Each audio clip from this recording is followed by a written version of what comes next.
오늘 말씀의 제목은 가나안 여인의 믿음입니다. 가나안 여인의 믿음이라는 말씀으로 하나님 말씀 증거하도록 하겠습니다. 지난번 청빙 설교 때 이렇게 얼굴을 뵙고 이제 그 이후에 첫 오늘 이제 취임 설교로 우리 성도들을 이렇게 뵙게 돼서 너무나 감사합니다. 감사하고 모든 영광 하나님께 돌립니다. 그리고 그때보다는 확실히 더 떨리네요. 네. 그 청빙 설교할 때보다 지금이 훨씬 더 떨리지만 그만큼 기쁨도 훨씬 더 큽니다. 오늘 이 가나안 여인의 믿음이라는 말씀으로 말씀 증거할 때에 제가 드리고자 하는 그 말씀의 그런 중심적인 부분을 먼저 소개를 시켜드리면, 우리는 대한민국 사람입니다. 여기에서 혹시 막 할아버지 때로 올라가면은 이스라엘 분, 이렇게 할아버지가 이스라엘 분이시거나 그런 분들 보통 없으실 겁니다. 한국은 이제 많이 이렇게 교류가 없기 때문에. 그래서 실제 우리는 이 성경을 보지만 이 성경에서 나오는 대부분의 구약 성경이라든가 그런 선민 사상에 근거한 내용들은 그 대상이 이스라엘 사람입니다. 유대인들이에요. 근데 이 성경에서 유대인이 아닌, 그래서 성경에서 이방인이라고 표현할 때 그 이방인이 우리가 이방인입니다. 우리 유대인 아니에요. 네, 영적 유대인이 맞습니다. 우리는 영적 유대인인데, 이 성경에서 표현할 때 유대인들은 대부분 그 육적인 유대인에 대한 부분을 얘기하면서 예수님께서 점점점 영적 유대인으로서 하나님의 구원의 계획과 하나님의 구원의 사역이 확장됐음을 알려주는 그런 성경은, 그래서 성도를 교육하기에 점진적으로 나아갑니다. 그래서 이 본문이 영적 유대인으로, 하나님의 택한 백성이 영적 유대인이다, 그래서 이방인이라 할지라도 하나님께서 사랑하셨음을 표현하는 가장 대표적인 본문 중에 하나입니다. 뭐 우리가 이것과 거의 비등하게 잘 알고 있는 부분 중에 하나가 백부장의 믿음을 예수님께서 이스라엘 안에서도 이런 믿음을 본 적이 없다라고 한 그 말씀과 거의 이제 대동소이하게 많이 알려지고 우리에게 큰 은혜를 주는 그 말씀입니다. 그래서 우리는 이 본문을 통해서 하나님께서 지금 한국 교회가 많이 힘들다고 하잖아요. 저는 그 힘들다고 하는 게 최소한 우리 영화교회 성도들 입에서는 안 나왔으면 좋겠습니다. 이 신앙의 역사 가운데 교회가 힘들지 않았던 적은 단 한 번도 없어요. 오히려 교회가 힘들다라고 말하기보다 하나님의 은혜가 더 크게 올 기회라고 우리가 봤으면 좋겠습니다. 지금 이런 상황에서 은혜가 더 필요하다라는 것은 누가 더 하나님 앞에 매달려야 되는 때인가요? 내가 매달려야 될 때입니다.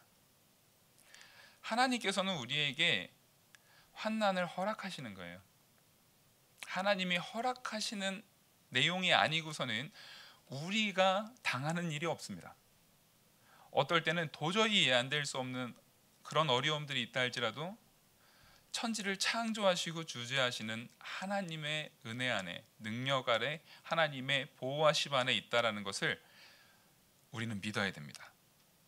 그리고 그 안에서 하나님만 의지하는 것, 하나님만 붙드는 것, 하나님이 우리를 많이 외면하는 것 같은 그 상황 속에서도 이 코로나가 이렇게 길게 갈지 몰랐잖아요. 이렇게 오래도록. 그리고 코로나라는 그 병, 그 질병으로 인해서 이 교회가 뉴스에 그렇게 많이 나올 줄 몰랐잖아요. 뉴스 틀면 무슨 교회 이렇게 나올 줄 우리 아무도 예상하지 못했습니다. 그러면 우리 예상을 뛰어넘었던 이 사건 가운데 우리가 해야 될 것은 이 세상의 예상을 뛰어넘는 성도의 기도가 필요합니다. 이 불신 세계에서 우리를 바라볼 때 자기들의 머릿속에 있는 생각들이 있을 거예요.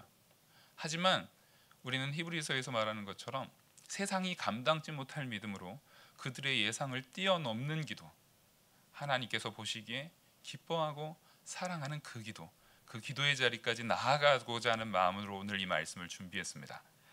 이 본문에 먼저 21절을 보시면 예수께서 거기서 나가사 두로와 시돈 지방으로 들어가시니, 예수님께서 이제 두로와 시돈 지방으로 가는 이 부분은 예수님께서 두로와 시돈 지방을 방문하는 처음이자 마지막 방문이에요.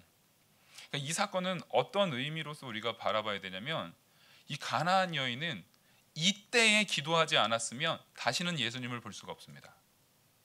이게 사실상 처음이자 마지막 기회였어요. 우리는 결과론적으로 보지만 사실 그 두로와 시돈 지방에 이런 어려움을 겪는 게 이 여인 하나만은 아니었을 겁니다.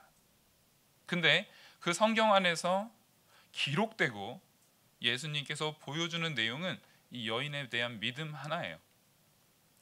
이 부분은 우리는 이제 성경은 성경으로 해석되어야 됩니다. 이거는 여러분들이 꼭 기억하셔야 되는데, 성경은 언제나 성경으로 해석되어야 되는데, 이사야서에 보시면 이 부분이 우리에게 이제 예언되어져 있는, 이사야서에서 이 부분을 우리에게 예언해 주시고 계시는 부분입니다.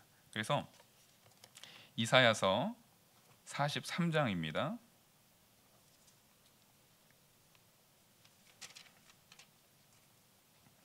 이사야서 43장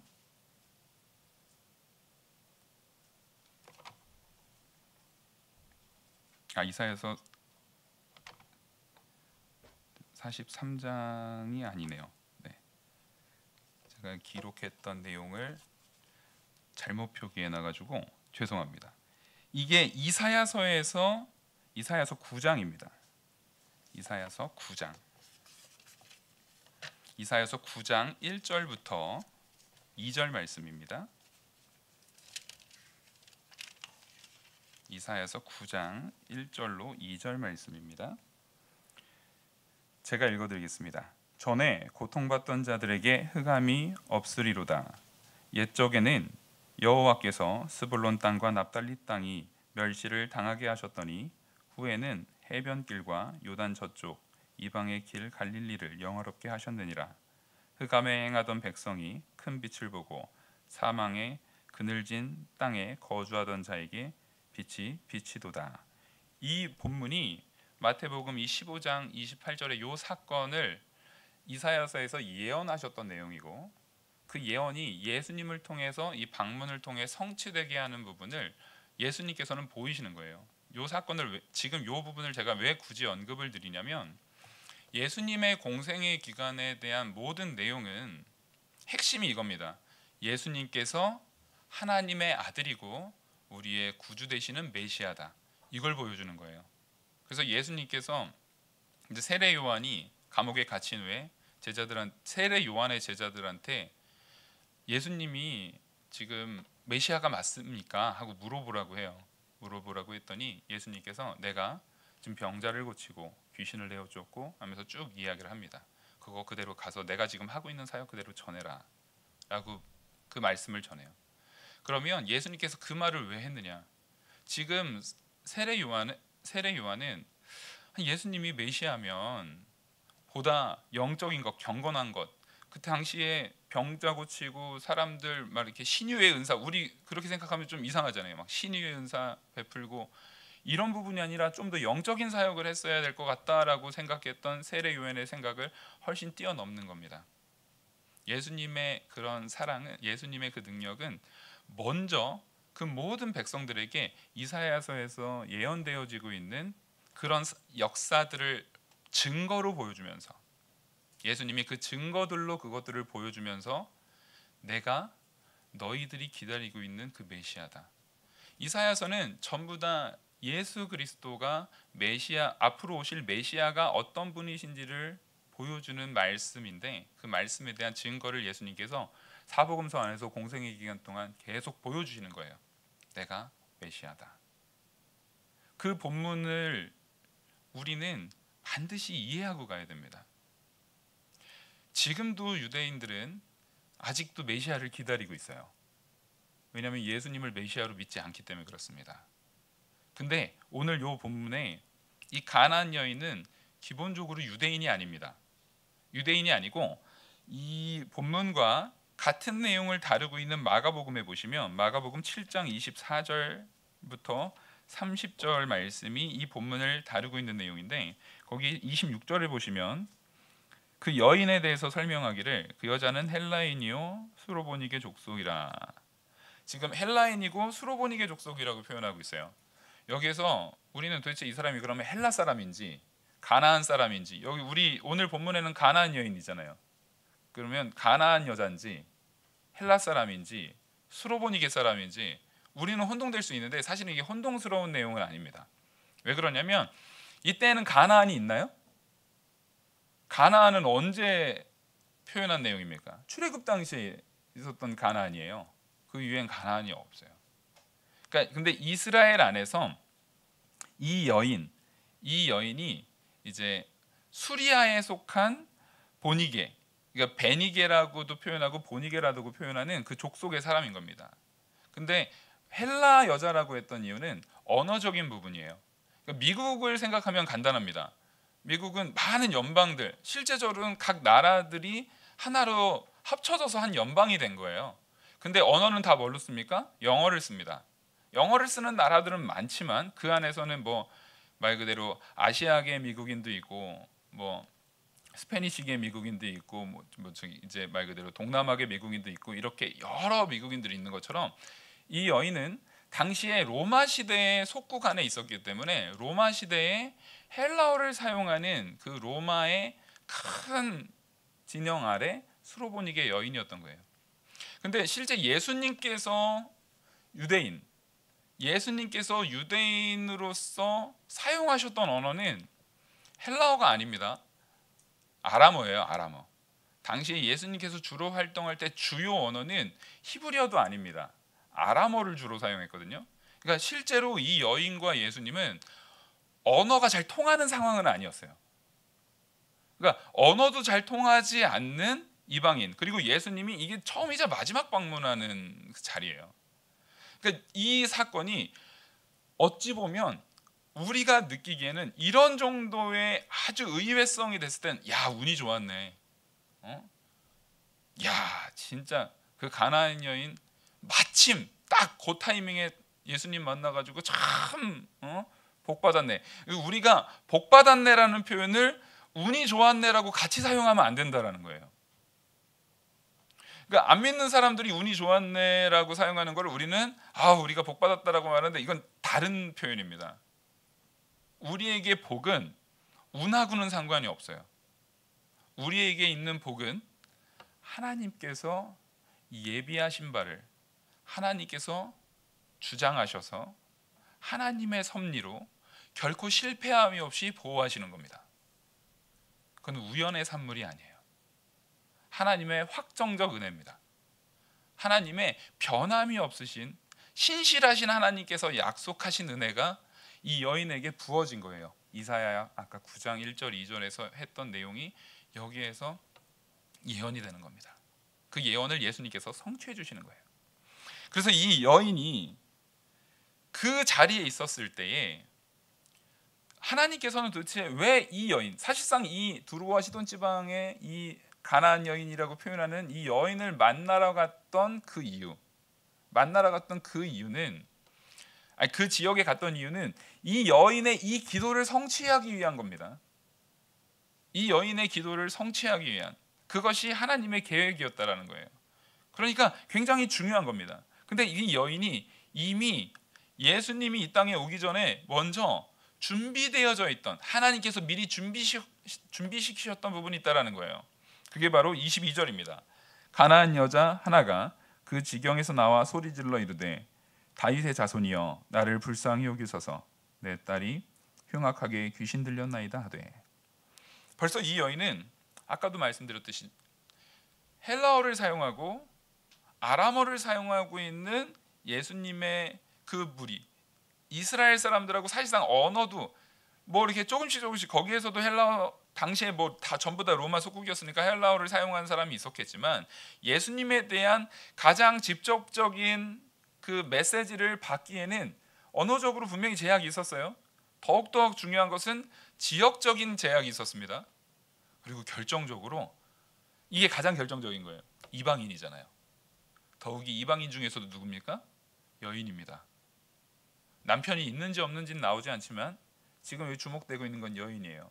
분명한 건 예수님 앞에 나온 건 이 여인 혼자였다라는 거예요.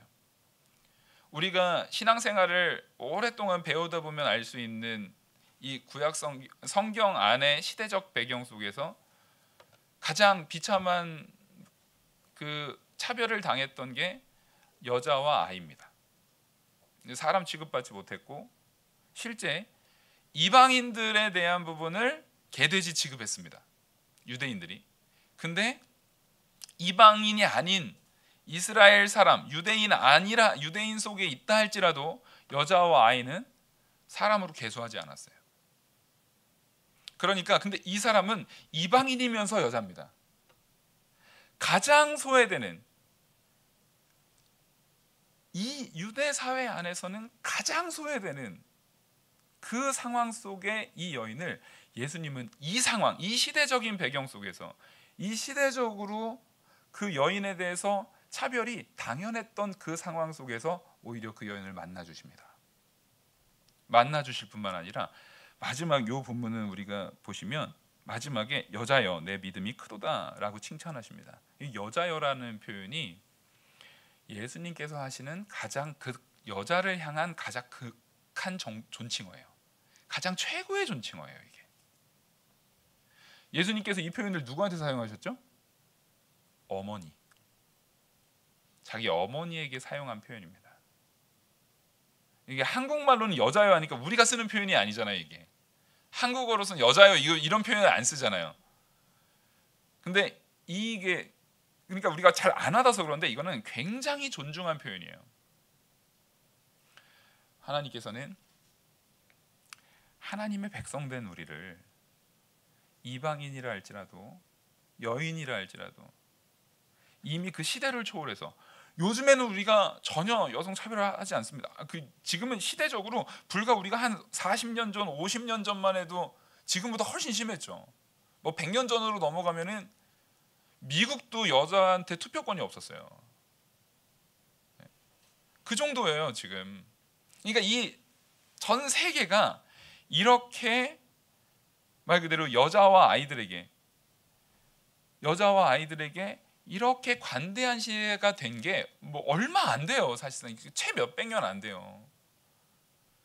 실제로 아동 노동에 대해서 아동 노동을 이제 불법화시키고 아동에게 교육을 시켜야 된다라고 했던 그 법안이 통과된 게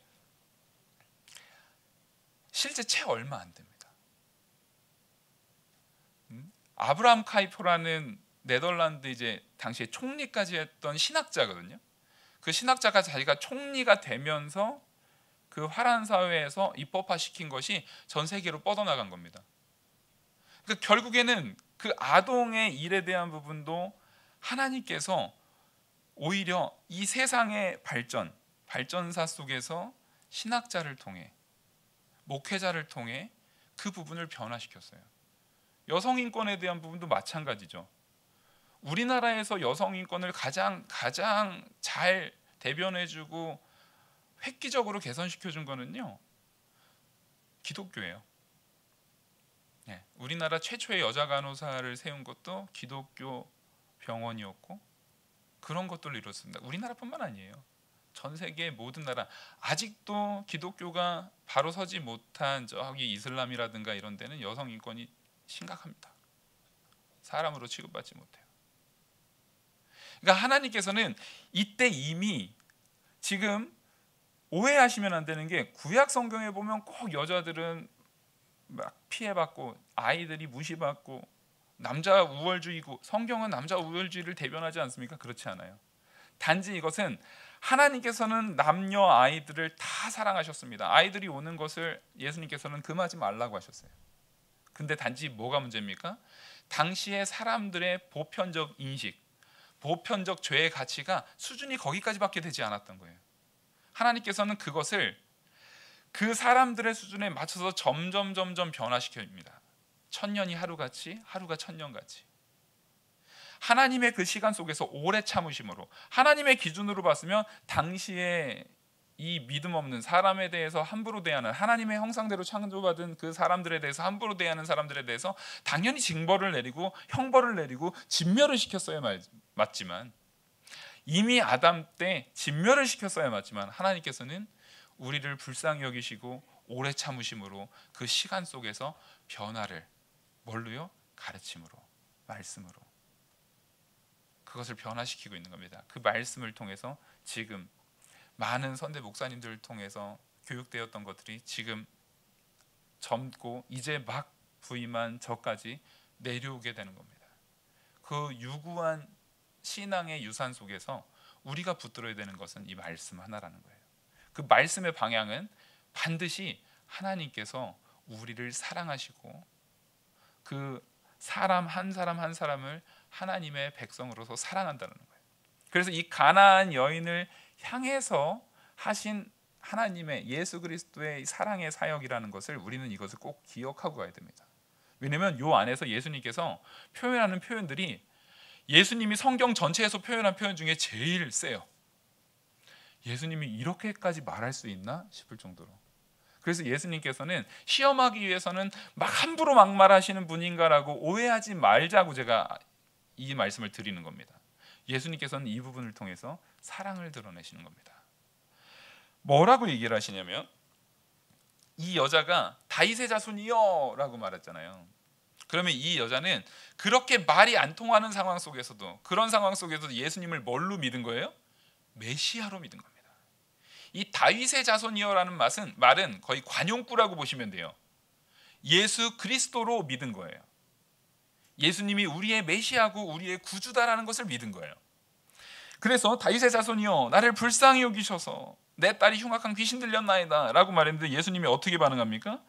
23절 예수는 한 말씀도 대답하지 아니하시니 제자들이 와서 청하여 말하되 그 여자가 우리 뒤에서 소리를 지르오니 그를 보내소서. 이게 무슨 얘기냐면 뒤에 제자들이 따라가는데 너무 시끄러워서 견딜 수 없을 정도로 예수님을 향해서 호소하고 막 부르짖는 거예요. 제가 그래서 이 제목을 부르짖음이라고 했어요. 부르짖음이라는 것은 소리치다라는 정도의 수준이 아닙니다.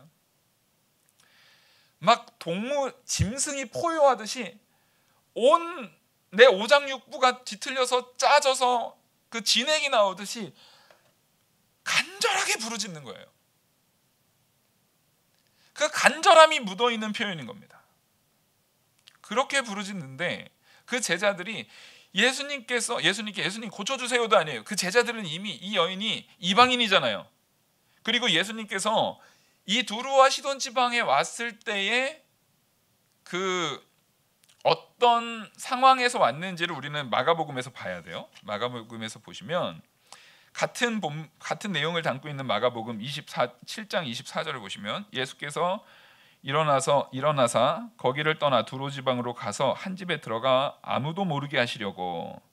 자, 이 두로와 시돈 지방에 갔을 때 거기에서는 막 전도 부흥 집회를 막 하려고 간 게 아니에요.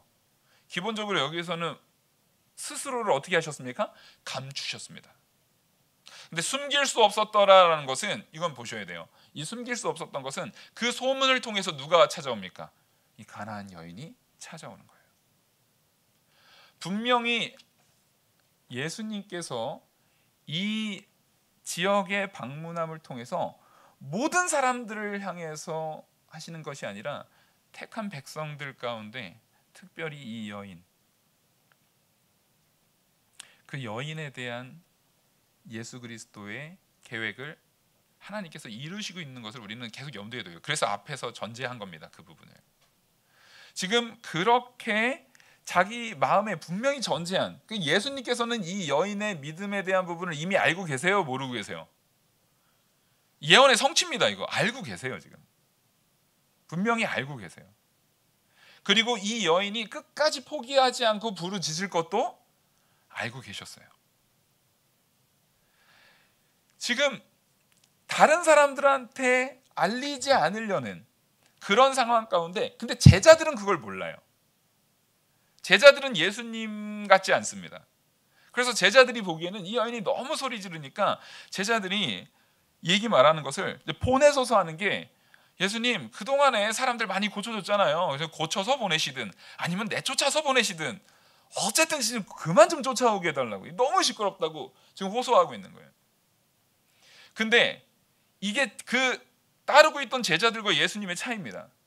예수님께서는 지금 그 여인의 호소를 몇 번까지, 오늘 본문 결과론적으로 보자고요. 우리가 본문의 내용을 보면 몇 번까지의 그 호소를 예수님께서는 기다리시고 복을 내리십니까? 3번까지 기다리세요. 3번까지 기다리세요. 여기서 보는 것과 같이 예수님께서는 그 3번까지 기다리실 때 첫 번째로 아예 무시해 버립니다. 말을 하지 않아요. 그래서 도저히 듣지 않을 수 없었던 그 상황 속에서도 대답하지 않으시고, 그 다음에는 또 예수께서 대답하여 이르시되, 그 제자들이 그 말씀을 하자마자 바로 하는 겁니다. 나는 이스라엘 집에 잃어버린 양 외에 다른 데로 보내심을 받지 아니하였노라 하시니. 자, 이 본문이 되게 중요한 거예요. 요 규절이 굉장히 중요한 거예요. 왜냐하면 예수님께서 이스라엘 집에 잃은 양, 그 이스라엘 집에 잃어버린 양, 요 말이 예수님이 거짓말을 하신 것입니까? 진리를 말씀하신 겁니까? 진리입니다. 예수님께서 거짓말 하실 수 있나요? 요 본문이 거짓말일 수 있나요? 근데 이게 자유주의 신학자들이 이 본문을 가지고 공격을 해요. 야, 예수님이 여기에서는 이스라엘 집에 잃어버린 양 외에는 내가 보내심 받지 않았다고 말해놓고서 뒤에 가서는 그 여인을 구원하지 않느냐, 이런 식으로 얼토당토하는. 그래서 아까 제가 앞에서 전제했듯이 이것은 이스라엘의 관점, 하나님의 택한 유대인, 하나님의 택한 백성 이스라엘이라는 그 택한 백성을 바라보는 시각의 확장을 보여주는 말씀이라는 거예요. 그냥 말 그대로 민족적인 의미에서, 그 자유주의 신학자들은 이 부분을 그냥 민족적으로만 해석을 해서, 야, 그렇게 구원 안 한 다음에 성경 보면 많은 이방인들 보면 막 구원하지 않느냐 하면서 그걸 가지고 공격하는 그런 신학적인 도전들이 있습니다. 하지만 그 많은 성경 속에서 이방인들을 대하는 예수님의 태도를 보면서 우리에게 분명히 말씀하시는 바는, 말 그대로 그 이스라엘 백성이라는 것이 표면적 이스라엘이 아니라 이면적 이스라엘, 하나님께서 단지 민족에 국한되어서 갇혀버린 이스라엘을 말하는 것이 아니라 하나님의 영원 전부터 계획하신 아브라함의 백성이라고 말하는 것은 예수 그리스도를 믿는 믿음 안에서 구원받은 그 백성, 예수 그리스도를 믿는 그 믿음 안에서 부여받는 택한 백성의 의미, 이스라엘이라는 의미를 지금 말씀해 주시는 것으로 우리는 분명히 기억하고 가야 됩니다. 그래서 혹 그런 도전들을 받다 할지라도 최소한 우리 영화교회 성도님들은 바로 말씀해 주셔야 됩니다. 무슨 소리냐, 바로 얘기해 줘야 돼요. 요즘엔 이단들의 공격이 너무나 많은 시대입니다. 바로 말씀해 주셔야 돼요. 그러면서 그 이야기를, 그럼 이 이야기는 예수님께서 왜 하신 겁니까? 한 번 더 누구를, 지금 예수님께서 이 얘기할 때 바로 뒤에서 계속 소리 지르고 있는 여인은 들려요, 안 들려요? 이 말이 바로 들려요. 예수님께서는 사실 이 말을 제자들에게 한 것이 아니라 그 여인에게 한 겁니다. 여기에서 제자들은 사실상 들러리예요. 그 여인에게 이 교훈을 말하고 있는 거예요. 얘기를 했더니 바로 그 다음에 여인이 와서 예수께 절하여 이르되 주여 저를 도우소서. 대답하여 이르되 자녀의 떡을 취하여 개들에게 던짐이 마땅하지 아니하니라. 저를 도우소서 다시 말했더니 예수님께서 그 여인에게 다시 한번 말합니다. 그러니까 여자는 그 얘기를 들었지만 예수님 저 도와주세요. 제발 좀 도와주십시오. 아랑곳하지 않고 한 번 더 간 거예요. 이게 무슨 얘기냐면 예수님은 완전히 외면했지만, 그리고 예수님은 대답 없이 외면했고, 그 다음에 나 이스라엘 외에는 이방인 너한테 관심 없어라고 또 외면했고, 그럼에도 불구하고 다시 한 번 도와달라고 할 때 예수님은 가장 극한 표현, 성경에서도 정말 둘째가라면 서러운 그 표현, 읽으면서도 참 힘든 그 표현입니다. 누구에게요? 자녀의 떡을. 누구에게? 개에게. 지금 그 여인을 뭘로 표현하고 있는 겁니까? 개라고 표현하고 있는 거예요. 지금 이 여인은 누굴 고치려고 하는 거예요? 자기 딸을 고치려고 하는 거예요. 정말 우리 부모님들은, 특히 제가 이렇게 지내다 보니까 같은 연배에 이렇게 막 교회 안에서 막 다툼이 있거나 막 그럴 때 보면은 어른들끼리 다투는 경우보다는 자녀들이 다툴 때 어른들 싸움까지 이렇게 번지는 경우가 많아요. 학교에서도 그런 게 많지 않습니까? 학교에서도 그런 게 많고 우리 사회 안에서, 왜냐하면 내 자녀가 그만큼 소중하기 때문에 그래요. 그러니까 내 욕하는 건 참아도 내 자녀 욕하는 거 잘 참아지세요, 안 참아지세요? 잘 안 참아져요. 내 욕하는 건 좀 참을 수 있어도 내 자녀 욕하는 건 잘 참아지지 않아요. 근데 지금 예수님께서 이 표현을 할 때, 이 표현은 그 여인을 개라고 표현할 때 그 여인의 딸은 어떻게 되는 거예요? 병든 그거보다 더 낮은 표현으로, 우리가 흔히 욕으로 사용하고 있는 그 표현으로서 이 아이가 낮아지는 거예요. 굉장히 멸시받는 거예요. 자, 이게 그러니까 그 여인에게 할 수 있는, 지금 안 그래도 내 자녀가 멀쩡하고 그런데도 내 자녀에 대해서 누가 뭐라고 하면 화가 나는데, 더욱이 내 자녀가 장애가 있거나 고통 가운데 있는 부모들은 훨씬 예민합니다. 여러분, 이거는 우리의 상상을 아득히 넘어서는 거예요. 내 자녀가 장애가 있거나 고통이 있거나 아픔이 있는데 그런 부분을 가지고 그 자녀에 대해서 함부로 말할 때 부모는 그거 견딜 수 없어요. 그러니까 이 여인이 이 부분에서 이 한 반응은 여러분 분명히 아셔야 됩니다. 한번 따라하겠습니다. 예수님이 창조주 하나님이요, 구속주 하나님이신 유일한 하나님, 그 하나님이라는 걸 믿은 거예요. 사람으로 생각했으면 이 반응이 나갈 수 없습니다. 예수님이 혹시 고칠 수 있으면 고쳐주시고 고칠 수 없으면 어쩔 수 없지만 가능하면 고쳐주세요라는 마음이 있었으면 이 말했을 때, 야, 이 사람 내가 진짜 소문 듣고 내가 기대하고 왔는데 몹쓸 사람이네 하고 갔을 상황이에요. 근데 이 여인은 앞에서 말했던 것처럼 다윗의 자손이여 라고 고백했던, 다윗의 자손이여 라고 말했던 그 말이 빈말이 아니었어요. 진짜로 하나님으로 믿은 겁니다. 하나님께서 나에게 이렇게 하실 때는 다 이유가 있겠지, 뜻이 있겠지. 여러분, 우리도 같은 이방인입니다. 이런 하나님을 향한 확고한 믿음을 우리는 붙들어야 돼요. 이 코로나 상황 너무 힘들어요. 목회자로서 제가 진짜 견딜 수가 없을 정도로 힘듭니다. 그럼에도 불구하고 우리 입술에 하나님을 향한 원망이 나가서는 안 돼요. 하나님께서 이끄시는 이유가 있을 줄, 우리는 연약한 사람이라 알지 못하는 그 이유가 하나님께는 있을 줄 믿으시기 바랍니다. 지금 그때에 드디어 예수님께서 이렇게 말합니다. 그 여인이 이렇게 신앙 고백을 합니다. 27절, 여자가 이르되 주여 올소이다마는 개들도 제 주인의 상에서 떨어지는 부스러기를 먹나이다 하니. 자, 보십시오. 이 부스러기가 떨어진다라는 것은 말 그대로 어른들이 빵 먹으면서 부스러기 떨어뜨리는 것보다 아이들이, 그러니까 여기에서 말하는 예수님이 내 자녀들, 그러니까 그 가족 구성을 얘기하는 거예요. 지금 이 여인에게 빗대어서 일부러 가족 구성원으로 표현을 하시는 겁니다. 그러니까 여인도 자기와 딸, 부모와 자녀를 얘기했듯이 내가, 내 자녀들이 먹는, 그 자녀들이라고 표현하는 자녀들은 어린 자녀들로서 이해가 되잖아요. 그들이 먹으면서 흘리는, 그러니까 지금 이 여인의 입장에서 뭐냐면, 내 딸, 나에게 이 자녀가 남의 자녀들이 먹고 떨어지는 부스러기를 먹는 거에 대해서, 그 부스러기를 먹는 거에 대해서도 뭐하지 않는? 부끄러워하지 않는 거예요. 왜요? 그 자녀가 누구니까? 그 자녀의 부모가 누구니까요? 하나님이시니까요.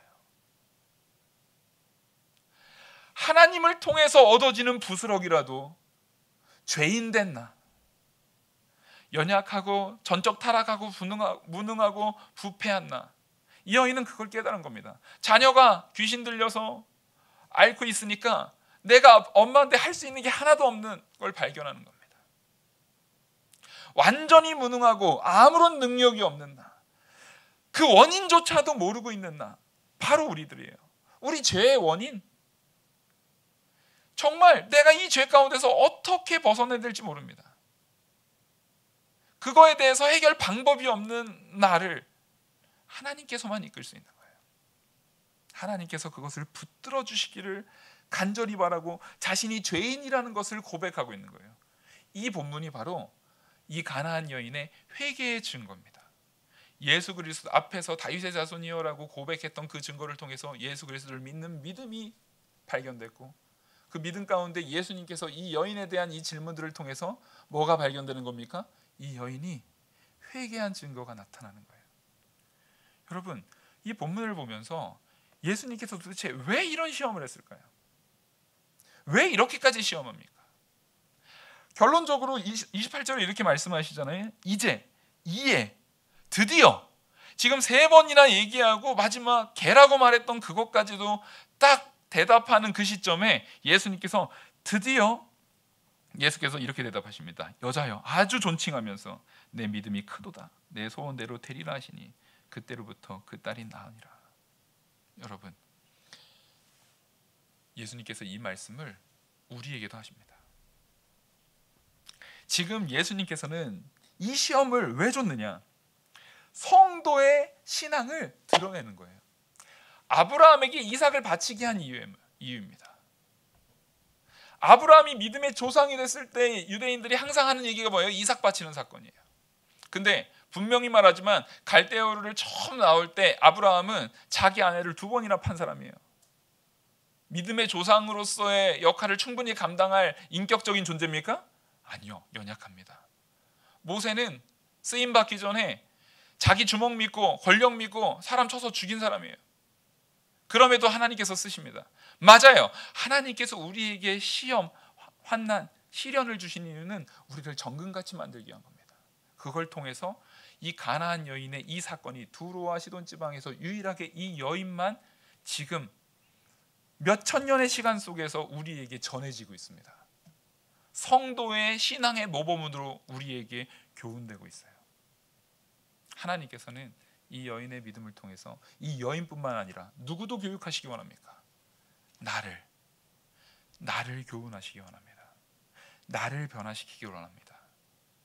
이 말씀 속에서 내가 변해야 되는 거예요. 그래서 하나님께서는 이 모든 환난 속에서 가장 선한 곳으로 주실 줄 믿는 믿음을 우리가 얻길 바랍니다. 지금 이 코로나 상황 감당할 수 없을 정도로 힘듭니다. 언제까지 이어질지 또 모르겠어요.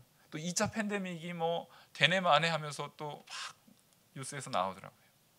두렵습니다. 1년도 이렇게 힘들었는데 또 얼마나 가게 될지. 예배 드리면서 다 마스크를 쓰는 게 이제는 익숙해질 지경이에요. 그럼에도 불구하고 우리가 붙들어야 되는 것은 이 여인이 끝까지 포기하지 않고 부르짖었던 그 기도를 우리 영화교회가 회복하길 바랍니다. 우리가 회복해야 됩니다. 하나님께서 우리에게 이 여인에게는 3번 했지만 우리에게 몇 번 하실지 몰라요. 하지만 우리는 끝까지 포기하지 않았으면 좋겠어요. 마지막 이 말씀 드리고 말씀을 마치겠습니다. 우리가 기도의 굴을 판다는 심정으로 이 상황 속에서 이 가나안 여인의 믿음에 대한 내용에서 우리가 배웠던 바와 같이 포기하지 않고 그 기도의 굴을 판다라고 생각하시면 좋겠어요. 이 땅을 판다라는 것이 이 땅에 하나님께서 보화를 감춰 놓으셨습니다. 하나님께서 보화를 감춰 놓은 그 밭을 우리가 샀어요. 근데 이 밭에 하나님의 보화가 있다라는 것이 하나님의 확증 가운데 분명합니다. 그러면 우리가 그 땅을 파는 걸 포기하시겠어요? 안 하시겠어요?